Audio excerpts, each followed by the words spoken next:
ఇక్కడికి వచ్చిన వెంటనే గమనించిన కొన్ని విషయాలు చెప్తాను మీకు.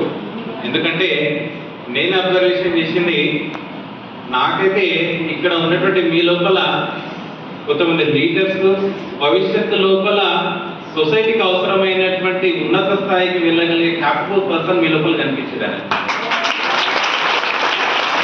ఎందుకంటే ఎగ్జాంపుల్ చెప్తాను. ఇప్పుడు వచ్చిన వెంటనే గోపాల్ సార్ మేము బయట తీసుకున్నప్పుడు మా పేరు చెప్పమా లేదా లేవు మీ క్యాప్టెనా మేము పిక్చర్ అనుకున్నాం యాక్చువల్గా. అంటే వచ్చేసి నేరుగా వచ్చేసి మీరు దేని గురించి వచ్చిండ్రు, ఆ ఉద్దేశం ఏంటి అని కాన్సెప్ట్ కనుక్కుంది. ఎప్పుడైనా కూడా ఆ విధంగా కనుక్కోవాలి అనేటటువంటి ఉత్సాహము, అదే విధంగా ధైర్యం అనేటువంటి దూసుకొని పోయే ధైర్యం అనేది ఉండాలి. ఒక లీడర్ నవ్వుతూ కనిపించారు. దయచేసి ఎప్పుడు కూడా ఆ విధంగా చేయదు. ఎందుకనంటే అక్కడ భయపడకుండా ఇక్కడికి వచ్చి చెప్తుంది అని అంటే తన ధైర్యాన్ని మెచ్చుకోవాలి, తనలాగా నేర్చుకోవాలని మీరు కూడా ప్రయత్నం చేయాలి. ఆ ప్రయత్నానికి మీరు మొట్టమొదట హ్యాట్స్ ఆఫ్ చెప్పుకోవాలి. కానీ నవ్వారనుకోండి, జీవితంలో ఎప్పుడైనా కూడా వెనుకలనే ఉంటారు.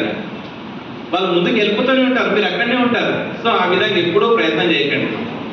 అయితే నేటి ఏపీజే అబ్దుల్ కలాం యొక్క వర్ధంతి గురించి ఈ కార్యక్రమాన్ని మా వెంకటన్న, మా గోపాల్ సార్ నన్ను ఆహ్వానం తెలిపడం సంతోషం అనిపించింది. మీ అందరితో కూడా షేరింగ్ చేసుకోవడము, మీతో మాట్లాడడానికి అవకాశం ఇవ్వడం. అయితే ఈ సందర్భంగా తన గురించి ఒక 3-4 విషయాలు మీకు చెప్తాను. ఎందుకంటే మనందరం కూడా పేద మిడిల్ క్లాస్ వాళ్ళే ఉన్నారు ఇక్కడ అందరు, అవునా? లేదు మేము మంచి హైయర్ లెవెల్లో ఉన్నటువంటి ఫ్యామిలీస్ అనేటువంటిది దాదాపు ఎవ్వరు కూడా ఉండకపోవచ్చు. అదేవిధంగా ఏపీజే అబ్దుల్ కలాం గారు కూడా పుట్టినటువంటి కుటుంబం చాలా పేద కుటుంబం,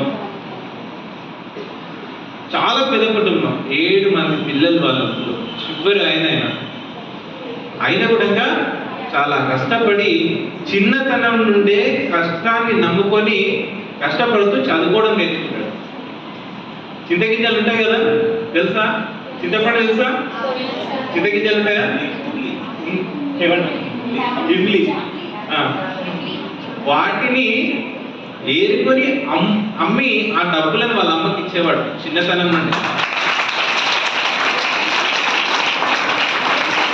ఇంతకుముందు మా గోపాల్ సార్ కూడా పేపర్స్ ప్రతి ఇంటికి పంచేవారు అన్నారు కదా. అయితే ఇప్పుడు రైల్వే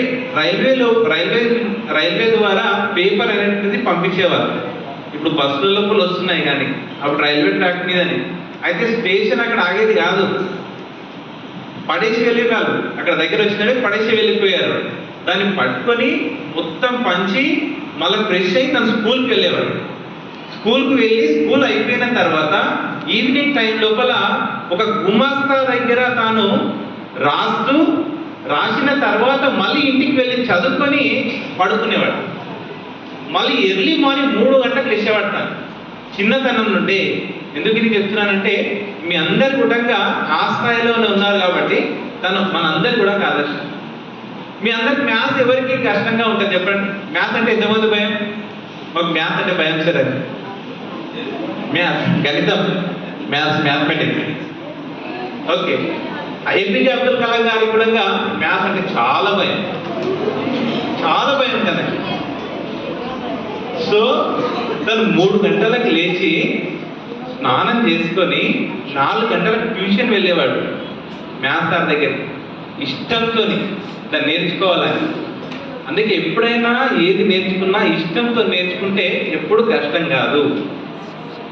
తర్వాత పెద్దగా అయిన తర్వాత కూడా తాను అంటే బీటెక్ లోపల అప్పుడు కంప్లీట్ చేసుకుని డిఆర్డిఓ లోపల జాబ్ సంపాదించాడు. ఇంకా 2 సందర్భాలు చెప్తాను తన గురించి ముఖ్యమైనవి. తన వ్యక్తిత్వం ఎలాంటిదంటే డిఆర్డిఓలో జాబ్ సంపాదించిన తర్వాత అక్కడ కొన్ని సంవత్సరాల తర్వాత దానికి హెడ్ అయిన తర్వాత ఇప్పుడు ఈ పక్కల చూసుకుంటే గోడ మీద కొన్ని సీసాలు ఉంటాయి కదా, కాంచి సీసాలు. అయితే ఆ సరౌండింగ్ మొత్తం కూడా సీసాలు పెట్టాలనేసి వాళ్ళు అనుకున్నారు వాళ్ళ డిపార్ట్మెంట్